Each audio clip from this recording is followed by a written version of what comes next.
Oh, it's fun, crazy. It's painful, but it's wonderful. What is the name? It's Reusse Unchained. All right, Reusse Unchained here. We got more Vikings primetime football this weekend. A shout out to Valley Auto Group before we Yes, that's dive in right. here, Valley Pat. Auto Group, straight out Cedar Avenue in Apple Valley, 140th Street. Take a right. The lot is full of great, look at those great Buick SUVs if you're watching on video here. And they got a tremendous supply of them. They come in about 3 or 4 different sizes, so they're everything you would want, and they're beautiful. And here's the good part. They got 2024s, 2025s. Prices are great. The factory rebates are high right now. The interest rates are low. And I've bought my last 7 cars out there. The financial guys and gals will make it happen for you. You'll get a payment that you can handle. So those kids, that 16-year-old, 17-year-old, 18-year-old back in school, they need a new SUV. Come on, take care of them here. Go out to Jim Paul, Brett Paul's Valley Group of GM dealers in Apple Valley. They'll make it happen for you. Pat, I'm a little nervous that this is a trap game for the Vikings here, a classic trap game. Falcons get an extra day and a half to prepare. Emotional Monday night win in the fourth quarter. McCarthy may be a father by the time Sunday rolls around. The Falcons are feisty competitive, but people write them off. I a little nervous about the trap nature of this game here on Sunday. I did not watch Penix. As he has his mobility back though, right? I mean, he had the bad knee, but it sounded like I was actually in the car and listening to a little of the game on the radio, and it sounded like he was moving around a little because when he was in the national championship game, he'd had a bad injury, right? And he wasn't quite as mobile and everything, but it is. To repeat it, one of the most unusual situations ever to have. What is the backup making? What is Kirky making? 30, 35? I think average annual value it's like 45 million. I don't know what the cash flow is for But this they season, but yeah. but they can cut him after this year, right? And not have No. to pay him much or something or nothing. Are they done if they cut him after this year? I believe the guarantees are done after the second year. I'm pretty sure that's the structure. Yeah. So what do you think when they went to trade him? Were they any if were they going to have to pay more of the whole package that was left, or is this the cheapest way to get out of it by just letting him back up and pay him 45 million? You know. Yeah, I don't. It's a good question. I think part of it is they are worried. Michael Penix is not the healthiest guy, in No. terms like his. So they wanted a good, viable backup quarterback, and maybe they weren't getting the draft pick compensation that they asked for. And if they just let him, how does that work, Judd? If they cut him, they don't get a comp pick if he signs somewhere else, right? Because they'd be Correct. cutting him. So I Yep. don't. Yeah, I don't know why he's still on that team. It's I kind of a don't weird know. deal. I do not either, but I got news for them. Uh, they're not going anywhere anyway. They're in the NFC South, so if they have a nice 8 and 9 year, they might win the division. But this is not a outstanding football team that they have going here. They lost to Tampa. They really didn't hire a. They don't. They didn't really bring in a coach. They don't have. They got a second team coach. So I don't see it as a trap game. No, I think it's going to be a celebration. The McCarthy optimism will go even higher, and he might be the first back-to-back player of the week to ever be a rookie, and then maybe he'll flatten out when they start playing some real teams. But I don't see this as a trap game. No, I'm sorry. The What's the Falcons. number What's the number then? 5 or 6? Three and a What half. It's three and a half right is now. that all? Wow. Yeah, it was 4.5. Now it's 3.5 because the Vikings have a bunch of injury report Oh, that's right. Yeah. questions. And it's hard to tell. We don't know till Friday, right? Because on Friday, that's the first time you That's see when they'll out. issue the. Yeah. Yeah, Yeah. Yep. yeah. Well, But it makes a lot of difference, I think, if the left tackle's going to play, right? Is there any chance he's going to play? What is going on here? It was supposed to be that bad of an injury, right? With Darisaw? Darisaw, yeah. No, it was yeah. really bad. He tore his ACL and MCL. So no, Yeah, but that was last year. right. But they're surprised. They were surprised that he was participating in the start of training camp. Yeah, he's like a month ahead of the Yeah, usual timeline. it was really feels bad. like. Mhm. Well, yeah, but that was the middle of last season, right? Middle of last season. I Yeah. thought it was supposed October. to be, I guess, 9 months, as they usually say No, for they that, right? no they didn't think he'd practice at the start of training camp. So it's definitely all precautionary. He practiced in full on Wednesday, didn't practice in full on Thursday, but that's been what they've been doing. I wouldn't be surprised if he plays. I think Harrison Smith's not going to play again. I bet Darisaw might take a shot at playing this time. Do I think we that do yeah. we miss aging Harrison Smith or not? They miss him as far as what he brings to the secondary, as far as telling guys what to do, for sure. Okay. But they didn't. It didn't seem like it was a big problem against Caleb, did it? They didn't have guys running open in the secondary or anything. So, I don't know. It's I think I think Harrison here is here. I think they let Harrison come back as a gift to his great longevity and being a great player and all that stuff. I didn't. I'm surprised he came back, but that's just me. Anyway, it will. I see that in basically in being kindness to the Twin City to Minneapolis, they're playing the Lynx game at noon. It's the first of 4 games because you got the number 1 seed. Normally they would have them play at 4 in the afternoon or 5 in the afternoon, but Yeah. they figured that you're going to have 60,000 at one end of town. You didn't want those poor Lynx fans, who are however many they're going to put in for the playoffs, to have to go down there and fight the traffic at 3 o'clock in the afternoon. So that kind of surprised me that I brought that up when I was at the Lynx game last night. I bet they let them play early, and they said, no, they don't care about the Lynx. But anyway, yeah, it's Vikings. I would say free money if it's only 3.5. Free money. Go over there and. Wow. Yeah, just like the over and under on wins it went up a little bit, but it was 8.5. It at was one 8.5 time. most of the summer. I think some of them spiked up to 9 or 9.5. But yeah, the Twins are also throwing a wrench into the options on Sunday because they Oh, are that's home right. against the Diamondbacks at Yes, 1:10 p.m. yes, So they are home with home with the Diamondbacks. On I talked to Courtney Williams yesterday, and because she met Buxton when she threw out the ball, and then she's from small town Georgia too. And I said, so you met Buxton? She said, who he? I said, he's that baseball player. She said, oh yeah, he's a good guy. I said, so you don't watch a lot of baseball? She says, I don't want any baseball. I don't watch any baseball. And I was thinking, she's a typical Twins fan. She doesn't watch any baseball anyway. kind of maybe knows who Byron Buxton is, but doesn't Yeah, really watch. even if he wasn't a Georgia guy. So yeah, you could be a hardcore Twins fan and say I don't watch no baseball. So Yeah. that's Man, man. they need to let him steal some more bases here. Let's get the only Yeah, thing that get him to matters is a 30. 30-30 season, right? Let's cut him loose, man. Can you imagine? I guess I got us off the Vikings here. That's okay. Sorry about that. But can you imagine a team with a 13-game winning streak and a team that has Byron Buxton coming back from the dead Yeah. 2 years ago? We can never play him again in the outfield. He's an invalid, basically. He should be out there in an iron lung. And we got him running around like a maniac, having, I think, the best year he's ever had, right? Yeah, it is. 2017 was close, but I think it's the best year he's ever had. And you're still going to lose 90 games. Yeah. It's pretty amazing. I got You to know, give him Pat, credit for the that. Score North Twin Show research department, a very, Yes. very large research department, went back into the baseball archives, and I don't have it in front of me, but I'm off the top of my head. There's been 79 teams since 1900 that have Yes. won at least 13 games in a row in a season. Okay. So 79.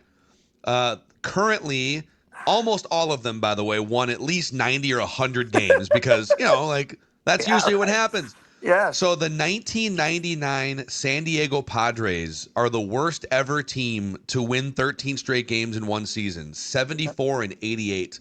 Really?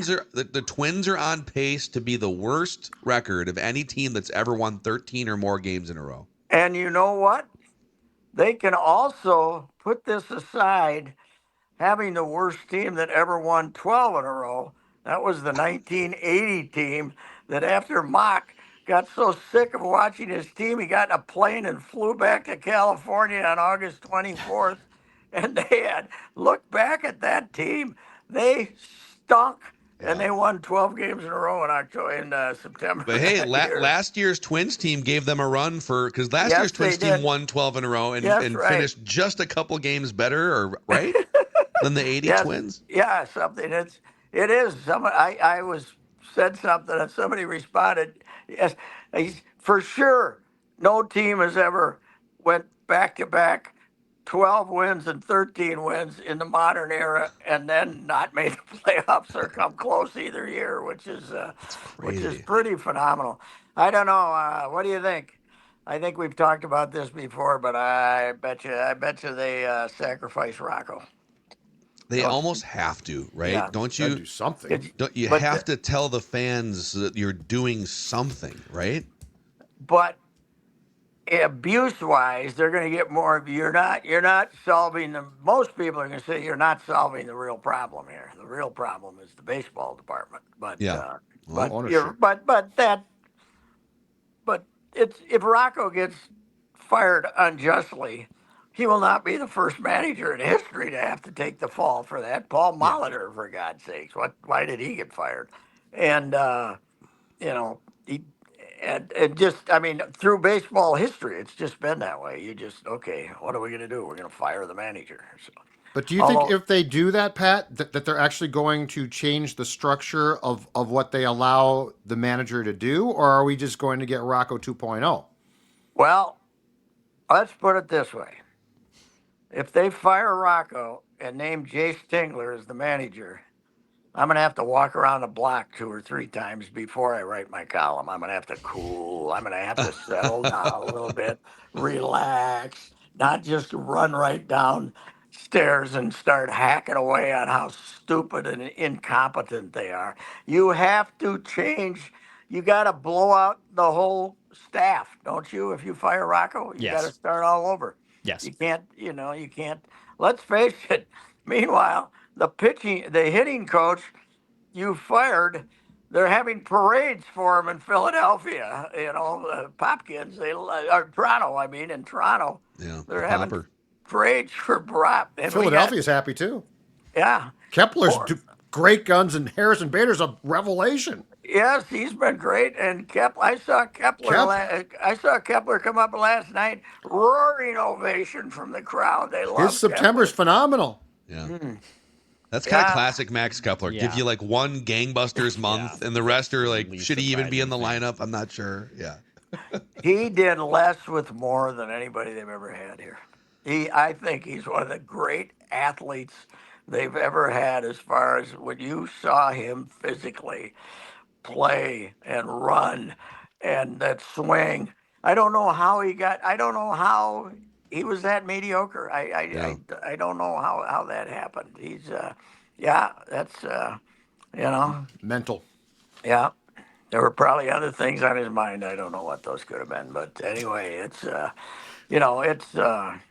it is amazing to me that he wasn't. The first time I saw him play was in the Arizona Fall League, and he was playing first base, and Eddie Rosario was playing second. Second. Yeah. That would have been an interesting infield. I think Eddie could have played in modern baseball. Eddie could be your second baseman, right? Because he started doing the shift, right? He could have been. Hey, is he gone now? Is he out? I think he's out of I think he's out of big league ball. I Yeah. don't know if he's in the Mexican League or in like Japan, but Yeah, his last game with Atlanta. So he was with Atlanta for a few games this year. yeah. Yeah. He got hurt because Yeah. He was with the Dodgers. May 8th, Dodgers in second, too. Atlanta. Yeah. And He did.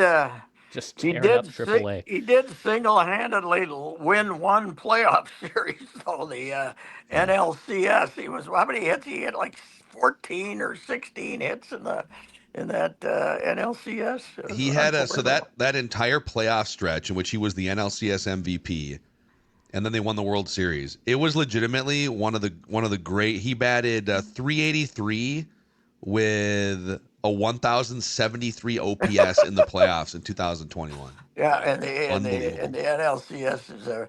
How did you find him, Phil? You were covering that when he was there. What did you, I loved him. I mean, I did too, but he was an odd duck, that's for sure. But what I always loved about him was when you went outside from the clubhouse when they got the target field there, and his wife, his gorgeous, small, petite wife, had three of the craziest monsters I've ever seen in my life, like 6'4" and 2, and it was absolute chaos, wrestling and screaming and hollering and rolling around, and Mom would try to control them, and then she'd just finally say. In other words, they were all boys too. She had the Big Eddie, which is bad enough. And then she had three little Eddies running around like maniacs. It was unbelievable. Trying to avoid getting hit by a wiffle ball as you're coming up that ramp with those little kids all around. I've had to duck a couple times without. I don't want little Buxton Jr. destroying my head with the bat or a ball. It's dangerous down there. It is crazy. And the bad thing about it is the slant. So, when you're walking up ramp, this hill, these kids can come rolling down heads. You hate to step on somebody's kid. They get very upset, especially when you're a big boy like me, But don't forget, though, Rosario gave us Bomba Squad. That was him. He did. Yeah. He did. Without him, we don't got that. Yeah. He was hot, man. When he was hot, he was something. But never quite. Well, he was what he should have been at periods, but then he showed you he was not one for like the consistent everyday beat of production, but he would give you flashes of being the best player in baseball sometimes. It's pretty cool. Yeah, fantastic talent. That is for sure. I'd take him today, even over. By the way, now that Outman has gotten 3 hits in the last 3 weeks, we're justified on having. He hit a home run a couple nights ago. I know he did hit a home run. He's got a couple now. Yep. It'll be interesting to see when the Yankees are in town if they get more than 15,000. Probably not. Huh? But they're in town starting Monday. So instead of the weekend, you got the Diamondbacks on the weekend, and you got the Yankees on Monday. And Judd, I looked it up. Same schedule next year. Yankees here, middle of September, in the week once again. Yeah. Baseball's worried about the small markets, but they aren't worried about this. They don't give a damn about us. They don't. They pretend like they do, but they don't. Well, it's up to the Twins. If they're relevant, then that stadium would have a lot of people on a Tuesday night. Sure. But in the middle of September. What I'm saying is, no matter how rotten you are, if you bring them here in July, they're going to draw some people. If you bring them here and, that's just the way it is. It's easily the most screwed up sport there is. So. And the 17 home games in April are not going to help the attendance figures go up either when it's 48 degrees at best. And Declan was the same this year too, right? Didn't they have a lot of they had games? A little less. 2 years ago was bad. This next year is going to be really bad. Yeah. Well, anyway, it's going to be if let's face it, J.J. McCarthy is now more popular than the rest of if you added up the entire Twins popularity rating, it wouldn't come up to 1/3 of J.J. J.A. is the man. And now that he's a father, or he already was a father, right? Who, McCarthy? No. This is the first one? Oh, okay. He's only 22. Don't rush him. Yeah. Don't rush him. Well, what the hell? That's, he's an Irishman. They can't be trusted. But anyway, it'll be a lively weekend, lively Sunday downtown. We need one of those. It should be, yeah. All right, Pat. Well, enjoy the wild sports weekend, and we'll recap it with you. Are you guys doing any viewing parties? You got any planned yet? Yeah, I suppose they're hard to do because you got to do the post game show, right? Our next Vikings vent line viewing party, we sprinkle them in here and there, is for the Dublin game at Podrigs in Northeast Minneapolis. At where at? Podrigs Brewing in Northeast Okay. Minneapolis, the Sports Dad's official home for craft beer. Yeah. And it's a so red they chimney. can Fantastic. start. And what time's that tip off? 9 or so. 8:30 a.m. Right? And they can start drinking at 8:30, right? Sunday. We don't have that Sunday 10 o'clock thing anymore, do we? You can drink in the. Oh, that'd be I great. think 8 might be the start. Okay. Well, that's It's all about your moral clock, Pat. Whatever. Moral. That's right. That's right. Well, this state wasn't until about 3 years ago you couldn't buy liquor on Sunday. That was the dumbest thing ever. And, driving to Wisconsin to drive beer as an 18-year-old was a great act of desperation on Sundays. Yeah, that's how Spotted Cow became, maybe more than it really is. Because yeah, that's right. It showed perseverance. That's what I considered it when I made that drive down as quick as I could to Hudson. Perseverance. All right, it'll be a great weekend downtown. Let's go down there and enjoy ourselves. Let's fire it up. All right, Pat. Reusse Unchained here. Score North. See you guys.